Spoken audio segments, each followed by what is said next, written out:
Bethesda is doing everything it can to destroy itself and its legacy. Now, I'm personally completely fine with that, obviously. Bethesda deserves the worst, without question. But they could do that without destroying the games that they have already released. My just humble opinion, okay? Why do they keep on updating and insisting to make the stuff that other people have fixed for free better? Why? Why, Bethesda? Why do you need to do this? There are so many people making great mods, talented people that actually care about the franchises that you made, and you're just sabotaging them. But thankfully, now we have something that actually does look good, and it's a pretty big mod for Fallout 4 this time. So happy news, finally, boys. It's been a while, hasn't it? Fallout 4 modding is changing. In the past couple of months, we got what many are now calling the definitive way to play Fallout 4 with Lore Out, a new mod list adding in over 800 mods to Fallout 4, and unlike many other lists out there, this isn't seeking to change Fallout 4 completely, but instead fill in the holes and upgrade the game overall while still maintaining that it's a Fallout game. It uses these 800 mods to make it the best experience possible, and many people think they've achieved that. And the best part is, you could download all of this with just one click. Fallout Season 2 on Prime has been fantastic. Yeah, that's a lie, though. The Fallout Season 2 has been absolute dog water, and everyone knows it. I mean, you just have to appreciate watching a Fallout Season 2 review video by Angry Joe, and he's like, man, they're so dedicated to the lore. What lore? The lore that they have completely destroyed? Great stuff. Well, boys, literally took us took us less than a 1 minute to find the shilling, and also instantaneously an ad. It looks like wow, 10 out of 10. Really special. The best way I can describe what it did for Fallout 4 is that it often made it feel like a better game. At points, I almost didn't recognize Fallout 4, but that's just because how well this list flows together. Lore Out is a collaboration between existing mod list creators. So the authors of Lore Rim and Wasteland Reborn joined together to create Lore Out, which can be easily installed with Wabbajack and Nexus Premium. But even from the very One-click mod installing is a game changer, honestly. start of the game, you'll notice major changes to Fallout 4. Lore Out uses alternative start, so no more lengthy intro. Instead, you pick some initial special stats and are almost immediately out in the wasteland, able to do whatever you want. Oh, thank God. Fallout 4's introduction is just ass. But even from here, you're going to notice some major differences in the I mean, there's massive differences. Look at the foliage. Holy moly. This is kind of nice. skills and perks available to you. Lore Out has skills and traits added with it, but also Whoa. Look at this. Artillery, bartering, chemistry, demolition.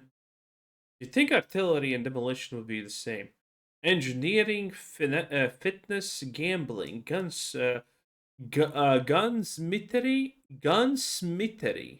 Smithery? Yeah, gunsmithery. Huh, isn't that just gunsmith typically? Hacking, handguns, influence. Cool. Lockpicking, long arms. skills and traits added with it, but also Medicine, opportunity, persuasion, pickpocket, robustness, salvage, science, stealth, survival, tinkering. Tinkering does seem the same as science, so maybe there's a little bit of dead weight here, but seems kind of cool. removes Zoology, weaponry? I don't even know how you're supposed to pronounce this. Unarmed. Okay, so you have weaponry, unarmed, and guns? That's strange. this typical special tree that is in Fallout 4 by default. And right at the start of the game, you do have an optional specialist path to basically start out with a certain kit of items themed around something or someone. But more importantly, you'll be able to pick skills, traits, and perks that are going to impact you all game. And these are dramatically overhauled Oh wow, this alone already makes the game so much cooler and better. Nice. Here. In addition to just reworking the system, it is also adding in a bunch of new content. Many of these perks and even many of these skills are not recognizable. They're completely new in Fallout 4 and add in new things. What this does is really allow you far more build flexibility. You know what's one of my favorite things about these things, by the way? It is just the fact that there's so many and you read them and then you get to pick the best one and you get to choose how you combine them.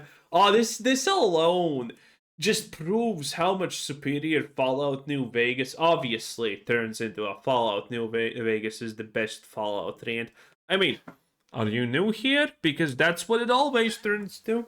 For obvious reasons. Why would I lower my bar, okay? I'm not. I'm gonna just improve it. Man, it just shows how absolutely ridiculously better the Fallout New Vegas leveling system is than everything else, because this is just so much more interesting. Tell me that you watching and looking at this is not like you probably already paused to just see what some of these things do. It's beautiful. Skills in particular, you could really get into either long range, short range, or other types of builds. But of course, the gameplay is also quite different here. A big part of Loreout is a visual upgrade to Fallout 4, and there's quite a bit going on here. There are mods to upgrade character appearances, lighting and environmental mods, actually several lighting mods in tandem, but then also things like upgraded UIs, and hey, even an HD vault suit and Man, is it time to completely legally acquire Fallout 4 again? pipe guns. That is the power of a list like this. It's visually updating a ton of aspects of Fallout 4. Feels like the authors really did a pass at almost everything. Typically, this would involve a bunch of tedious downloads, downloading a ton of retextures. But with a list like this, it takes care of all of that and just looks great. And you'll notice even some familiar locations with new upgrades or just generally expanded. This in particular does a lot to make Oh yeah, this place. Completely different, nice. that next playthrough feel fresh. And for many of you, what will be the best part of all of this is Loreout has been extensively tested for stability and performance. While playing, I didn't have any major performance issues. This mod list does have frame generation built in, which is doing a lot of the heavy lifting there. But of course, ultra modded Fallout 4 is generally hard to run, but thankfully I can report after playing with Loreout for several hours. This has been one of the most stable modded experiences I've had in Fallout 4 when modding on this scale. Getting 800 Bro, this is why you don't play on a controller. mods to work together and to actually have the game running pretty stable is insane. That alone should make this list stand out to a lot of you. But another element here is just the sheer number of weapon and Hey, that's a red donkey. armor and even other mods added on top. Many of Fallout 4's ugly or forgettable weapons are replaced or updated, and a major part of this is sounds. Gunfights in Fallout 4 are going to sound quite epic now. Listen, I'm not gonna lie, I don't care about the gun sounds. I care about the fact that the guns don't look autistic anymore.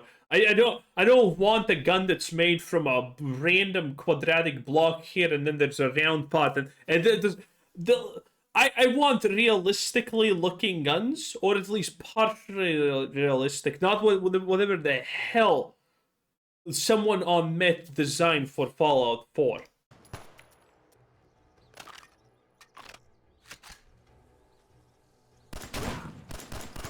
But also, you'll be finding much more mod content integrated into the game, and this too feels really nice. The authors here only implemented Fallout weapons, ones that are either in the lore, make sense in this game, or in past games. So all of this still feels incredibly natural in Fallout 4. You're discovering a ton of new weapons. It kind of recreates that new game feel, even though you're probably very familiar with Fallout 4. But you'll find some new shotgun and just immediately want to try it out. And in Loreout, you can try these out. This list is meant to make guns deadly and largely removes bullet sponges from the game. Between the novelty and sounds, it really is a major upgrade to combat in Fallout 4, which of course was already pretty awesome in its own right. And there will be plenty more to do with Loreout. This mod does include a massive amount of new story, companion, and even questing content. One of the missions of this pack is to make it so no two playthroughs are the same. There is so much fresh content here, whether it be major story mods or even smaller tales, that it feels like you could really get several playthroughs out of this pack and have completely distinct experiences experiences each time. Even just here, I was planning to side with the Enclave, a little Fallout TV show themed path, but that's leaving a ton of the game untouched. There is Dude,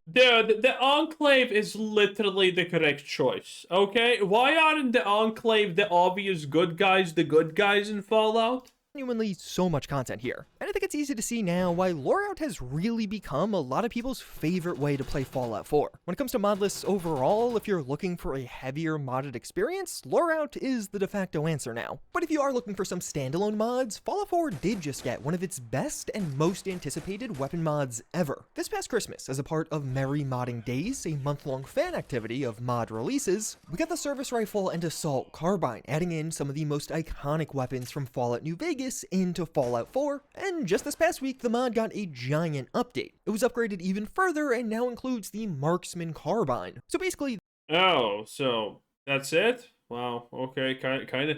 Well, it's Juicehead, so I mean, kind of set myself up there for disappointing, did I? This is an insanely detailed and high-quality weapon pack adding in these favorite AR rifles from New Vegas. And the really cool part is this is all incredibly well implemented into... By the way, this is my absolutely by far most hated gun in New Vegas. I detest it.